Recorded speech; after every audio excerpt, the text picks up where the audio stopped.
जय Jagannath. Welcome to बीमसर mathematics. तो मैथ में आज देखेंगे डिटर्मिनेंट एंड मैट्रिसेस, उनका ऊपर कुछ क्वेश्चन है। जैसे ये क्वेश्चन काउंसिल में भी आएगा और एंट्रेंस में भी आएगा। तो पहला question, if A equal to matrix that is 2 -1 1 3 find the value of A into adjoint A. तो उनका वैल्यू कैसे आएगा, उनका एक शॉर्ट ट्रिक है, फॉर्मूला भी है। तो A into adjoint A equal to determinant of A into I. I means unit matrix, I means unit matrix, unit matrix. ठीक है। तो यहाँ से determinant of A into adjoint A equal to A to the power N, where N equal to order of the matrices. ठीक है। तो a का पहले डिटर्मिनेंट निकाल लेंगे। डिटर्मिनेंट कितना आ रहा है, तो 2 इंटू 3 6 6 माइनस ऑफ -1, तो ये हो जाएगा 7। तो A into adjoint A this equal to उनका square that is your order is 2, तो उनका पावर हो जाएगा 2। 7 का पावर 2 लेंगे तो कितना आएगा 49। बाकी अर्जेंट है, उनका शॉर्ट ट्रिक क्या है अर्जेंट है ना, ये मेन डायगोनल पोजीशन चेंज करेंगे पहले। तो ये चेंज करने से कितना हो जाएगा 3 2 हो जाएगा। बाकी सेकेंडरी डायगोनल में क्या करना पड़ेगा, मल्टीप्लाई बाई -1, दैट इज यहाँ से माइनस आएगा, ये माइनस प्लस हो जाएगा। ठीक है। तो इसे शॉर्ट ट्रिक में ऐसे अर्जेंट ए का वैल्यू निकल जाएगा आराम से। उनके साथ क्या करना पड़ेगा, अर्जेंट ए तो निकल गया, उनके साथ एक को इंटू करने से ये वैल्यू आ जाएगा 49 आएगा। ठीक है, 49 श्योर आ जाएगा। तो ये इसे प्रूव भी कर सकते हैं, ये 2 मार्क और इसे 3 मार्क भी क्वेश्चन आएगा इसे। ठीक है। नंबर 2 का क्वेश्चन क्या लिखा है, A equal to that is matrix of 1 0 0 0 1 0 0 0 1, this is the unit matrix. क्या लिखा है, यूनिट मैट्रिक्स। ये दे रखा है ए टू द पावर कितना 10, तो उनको ए को कितना बार मल्टीप्लाई करना पड़ेगा 10 टाइम्स। तो यहाँ से अगर ए स्क्वायर निकालेंगे तो क्या होगा, देखिए ये number 2 question number answer number 2 का ए स्क्वायर मीन्स ए इंटू ए, तो दिस इक्वल टू 1 0 0 0 1 0 0 0 1। ठीक है, इंटू ऑफ 1 0 0 0 1 0 0 0 1। ठीक है, कितना आएगा, हाँ उनके साथ ये वाला इंटू हो जाएगा, रो के साथ कॉलम, तो वही 1 + 0 तो 1 आएगा। फिर यहाँ से 0 0 ये सब 0 हो जाएगा, फिर यहाँ से 0, फिर यहाँ से उनको इंटू करने से 0 + 1 आएगा 0, तो यहाँ से भी 0 आएगा, यहाँ से भी 0 0 0 + 1।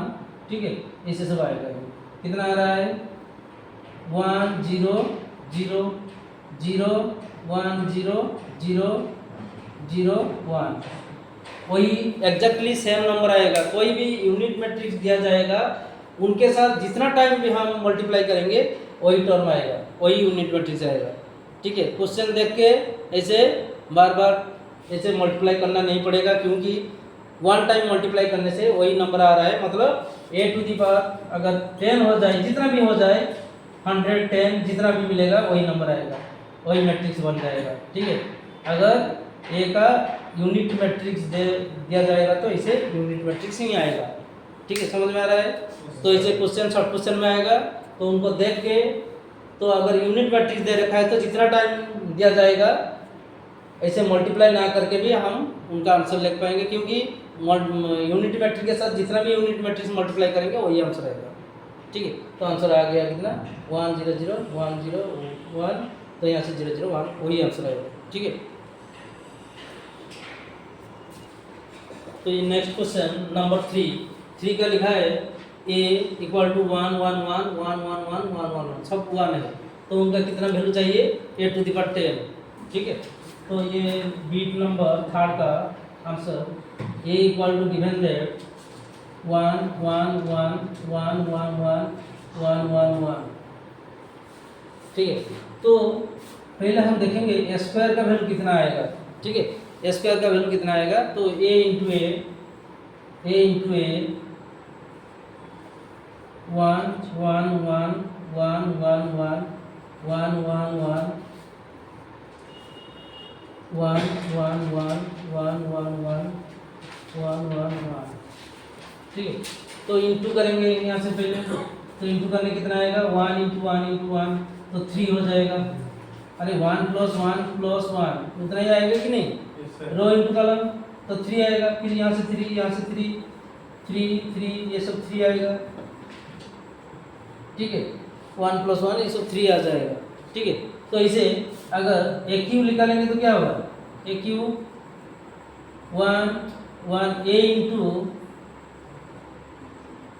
स्क्वायर इंटू ए, तो स्क्वायर का वैल्यू तो पता है हमको 3 3 3, ऐसे 3 3 3 3 3, फिर यहाँ से इंटू ऑफ 1 1 1 1 1 1 1 1 1, ठीक है। तो कितना आएगा 3 प्लस 3 प्लस 3, ठीक है, मतलब 6 9 आ रहा है, तो यहाँ से 9 9 9 9 9 9 9 9, ठीक है, इसे 9 आएगा। तो हम यहाँ से सोचेंगे ये उनका रिजल्ट कैसे आएगा। तो यहाँ से ये क्यू मतलब यहाँ से कितना आ रहा है 9 9, मतलब 3 to the power 3 minus 1, 3 to the power 3 minus 1, तो यहाँ से भी 3 to the power 3 minus 1, 3 to the power 3 minus 1, तो यहाँ से 3 to the power 3 minus 1, 3 to the power 3 minus 1, 3 to the power 3 minus 1, तो ऐसे आएगा 3 to the power 3 minus 1, 3 to the power 3 minus 1, 3 to the power 3 minus 1, ठीक है। तो this equal to कितना बन जाएगा, ये 3 का स्क्वायर 3 का स्क्वायर 3 का स्क्वायर 3 का स्क्वायर 3 का स्क्वायर 3 का स्क्वायर, ठीक है। तो 3 का स्क्वायर 3 का स्क्वायर 3 का स्क्वायर, ऐसे सब स्क्वायर करके आएगा। ये यहाँ से 3 था तो यहाँ से 2 से होगा, ठीक है। अगर 10 दिया जाएगा तो क्या कितना आएगा, 10 में का 10 था कितना आएगा, एक कम हो जाएगा, मतलब 3 to the power 9, 3 to the power 9, 3 to the power 9, 3 to the power 9, 3 to the power 9, 3 to the power 9, 3 to the power 9, 3 to the power 9, ठीक है। ये वाला आंसर हो जाएगा उनका 3 टू द पावर 9, ठीक है। नेक्स्ट क्वेश्चन नंबर, ये बने कौन सा क्वेश्चन नंबर, थर्ड गया था, थर्ड बीट या आईबी बीट करेंगे, ठीक है। आईबी बीट में A equal to 1 0 half 1 A to the power 20, कितना वैल्यू निकालना चाहिए, ए टू द पावर 20। तो ए का वैल्यू आईबी ए इक्वल टू 1 0 हाफ 1, ठीक है। तो स्क्वायर, पहले उनका स्क्वायर का वैल्यू चाहिए, ए इंटू ए 1 0 हाफ 1 इंटू 1 0 हाफ 1, तो दिस इक्वल टू, तो 1 प्लस 0 हो जाएगा 0, फिर यहाँ से 0 आएगा, और यहाँ से हाफ प्लस हाफ, यहाँ से आएगा 0 प्लस 1, तो ये कितना हो गया 1 0 हाफ प्लस हाफ, तो यहाँ से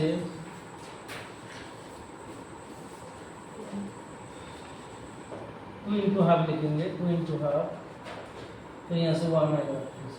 तो यहाँ से दे रखा है A to the power 10, A to the power 10 means यहाँ से 2 था तो 2 को मल्टीप्लाई किया है, ऐसे 2 इंटू हाफ बनाया, तो यहाँ से हम अगर 10 ले जाएंगे तो क्या होगा, वही 1 0, यहाँ से 10 लिखेंगे, 10 इंटू हाफ 1, ठीक है। तो ये क्या कैंसिल हो जाएगा 10, तो 5 आएगा, तो 1 0 5 1, ठीक है। तो आराम से आंसर आ जाएगा। अगर यहाँ से 1 होगा तो क्या होगा, अगर 1 आ जाएगा तो यहाँ से इसे 1 प्लस 1 जितना दिया जाएगा वही टर्म आ जाएगा। 2 होगा तो क्या होगा, अगर एग्जाम्पल b इक्वल टू लिखा है यहाँ से, अगर 1 0 2 लिखा है यहाँ से 1, तो a टू द पावर 10 कितना आएगा, b टू द पावर 10, तो b to the power 10 equal to कितना हो जाएगा, इसे 2 आएगा। इसे ऐड करना पड़ेगा, 2 + 2 + 2 कितना टाइम, 10 टाइम, ठीक है। तो 1 0 2 इंटू कितना हो जाएगा 10 1, तो बन जाएगा ये कितना 1 0 21 हो गया आंसर, ठीक है। ऐसे बनाना पड़ेगा ये, तो आंसर आराम से आ जाएगा। ये चेक करना पड़ेगा, पहले स्क्वायर को निकालो, उसके बाद देखेंगे कितना दिया जाएगा, उनको पता करके हम लिख देंगे, क्योंकि यहाँ से प्लस में आ रहा है, ठीक है। ऐसे यहाँ से भी प्लस में आएगा, 2 + 2 + ऐसे 10 टाइम आएगा, मतलब 2 × 10 हो जाएगा, तो कैंसिल करने से 20 आ जाएगा, ठीक है। ऐसे होगा इसे। तो उसके बाद आएगा क्वेश्चन नंबर 5 बीट 5। तो बीट 5 का ये डिटरमिनेंट, ए का डिटरमिनेंट कितना दे रखा है 5, तो उनका वैल्यू चाहिए, find the value of 2 into A का डिटरमिनेंट चाहिए, उनका ऑर्डर दे रखा है 3 × 3, ऑर्डर दे रखा है 3 × 3, ठीक है। तो उनका वैल्यू कैसे आएगा, हमको तो पता है ना, ए का डिटरमिनेंट कितना है 5। अगर 2 मल्टीप्लाई कोई भी मैट्रिक्स के साथ, अगर सपोज यहाँ से कोई भी मैट्रिक्स के साथ हम 2 इंटू करेंगे, सपोज यहाँ से A1 B1 C1 A2 B2 C2 A3 B3 C3, ठीक है। तो अगर मल्टीप्लाई करेंगे तो क्या होगा, सब जगह में ऐसे 2 आएगा, 2 into B1 2 into C1 2 into A2 2 into B2 2 into C2 2 into A3 2 into B3 ऐसे 2 इंटू C3, सब जगह में इंटू होगा। अगर उनका डिटरमिनेंट निकल जाएगा तो क्या होगा, डिटरमिनेंट निकालेंगे तो क्या होगा, यहाँ से एक 2 आएगा और एक 2 आएगा और एक 2 आएगा, 3 2 आ जाएगा। उसके बाद A1 A2 B1 C1 A2 B2 C2 A3 B3 C3, ठीक है।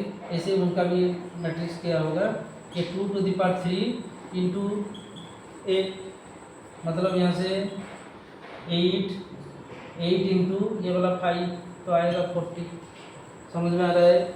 अगर मल्टीप्लाई करना है तो मैट्रिक्स दिया जाएगा, तो उनके कोई भी कांस्टेंट को अगर मल्टीप्लाई करना है तो इसमें 3 ठो रो है, वही रो में मल्टीप्लाई करना पड़ेगा, ठीक है। 3 ठो रो में मल्टीप्लाई करना पड़ेगा, ये पहला row second row third row, ऐसे 3 जगह में कॉमन आएगा, 3 ठो आएगा तो उनका क्यूब हो जाएगा। बाकी डिटरमिनेंट ए का डिटरमिनेंट 5 लिख देने से आंसर मिल जाएगा आराम से, ठीक है। तो ये हो गया क्वेश्चन नंबर 5 का। तो ये भी का आंसर कैसे आएगा, भी आई, तो यहाँ से क्वेश्चन नंबर 6 का बिट 6 का दे रखा है 1 0 3 1 2 3 3 0 3, ठीक है। तो यहाँ से अगर इसमें 3 को मल्टीप्लाई करेंगे तो क्या होगा, C3 equal to 3 into C1, ठीक है। इसमें 3 को मल्टीप्लाई करने से ये वाला आ जाएगा, तो क्या होगा उनका, अगर मल्टीप्लाई करने से आएगा, ऐसे रेसिप्रोकल करने से आएगा तो उनका वैल्यू 0 होगा, ठीक है, 0 हो जाएगा आराम से, तो उनका वैल्यू 0 आएगा। ऐसे क्वेश्चन नंबर भी 7 का दे रखा है A इक्वल टू 3 1 2 2, ठीक है। डिटरमिनेंट ऑफ अर्जेंट है, डिटरमिनेंट ऑफ अर्जेंट है, मैंने बताया था डिटरमिनेंट शॉर्टकट फार्मूला क्या है, डिटरमिनेंट अर्जेंट ए का शॉर्टकट फार्मूला क्या है, उनका चेंज होगा मेन डायगोनल को 2 3, यहाँ से -2 -1 हो गया अर्जेंट ए। उनका डिटरमिनेंट चाहिए, ये अर्जेंट ए का डिटरमिनेंट कितना होगा, 6 प्लस माइनस कितना हो जाएगा 2 4 आएगा, ठीक है, 4 आएगा।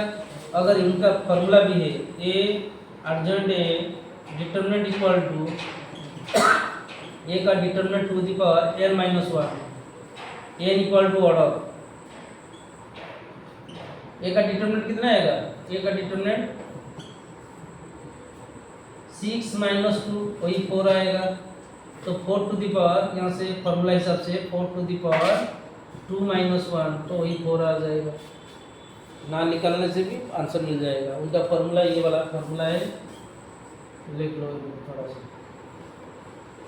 ठीक है, ये वाला फॉर्मूला है उनका, तो आराम से मिल जाएगा। अर्जेंट ए का अगर ऐसे दिया जाएगा तो ऐसे 3 क्रॉस 3 मिलेगा तो उनका डिटरमिनेंट निकालो, उसके बाद 3 क्रॉस 3 आएगा तो 3 माइनस 1 करना मतलब 2 आएगा, उनका स्क्वायर करने से भी आंसर मिल जाएगा। ठीक है, तो ये वाला जो क्वेश्चन बना रहा हूँ ये काउंसिल में आएगा, ऐसे एंट्रेंस में क्वेश्चन आएगा, तो सबको ये प्रैक्टिस करना पड़ेगा। जितना भी फार्मूला मैंने दे दिया उनको बार बार प्रैक्टिस करने से याद हो जाएगा आराम से। ये 1 सेकंड 2 सेकंड में भी क्वेश्चन आंसर हो जाएगा ऐसे, अगर याद रखेंगे तो ठीक से। तो तैयारी करना पड़ेगा क्योंकि काउंसिल एग्जाम तो आ गया नज़दीक, तो ये 10 डेज अभी बाकी है। तो जैसे उनको प्रैक्टिस करेंगे आराम से काउंसिल एग्जाम में भी हो पाएगा और एंट्रेंस में भी आराम से हो जाएगा ये वाला। तो सबको मेरे चैनल से शेयर करना और सब्सक्राइब करना और कमेंट देने के लिए मत भूलिएगा, क्योंकि मैंने को और न्यू कुछ भी ऐसे अपडेट हो जाएगा तो आप मैंने आराम से पहुंच जाएगा आपके पास। तो शेयर, सब्सक्राइब एंड कमेंट देने के लिए मत भूलिएगा। Thank you.